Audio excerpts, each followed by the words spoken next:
Welcome back. Another element that you have available to you is the Content Planner if you have the Pro version. If you click on Content Planner, what this will do is it will allow you to both plan designs and to schedule content to be connected to your social media account. For example, we can create a new event. Once we do that, we can then save the new event. Once we have edited a document, we can go to this Share area. We can then go to share the document on social media. We can then schedule the document. We can choose the date on which we are going to schedule the document. We are going to select the channel that we have connected to Canva.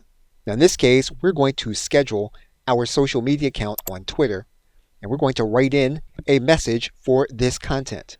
And we are going to schedule the content. Canva will then prepare the design and prepare to post the content on the date and the time at which we have set up. So basically, you can use the Content Planner as a reminder to create content on a specific day, or you can actually create the content in order to be uploaded to a specific area of account that you have connected to your Canva account. Either way, the Content Planner allows you to create content ahead of time or to be reminded of that creation ahead of time when you know you need it.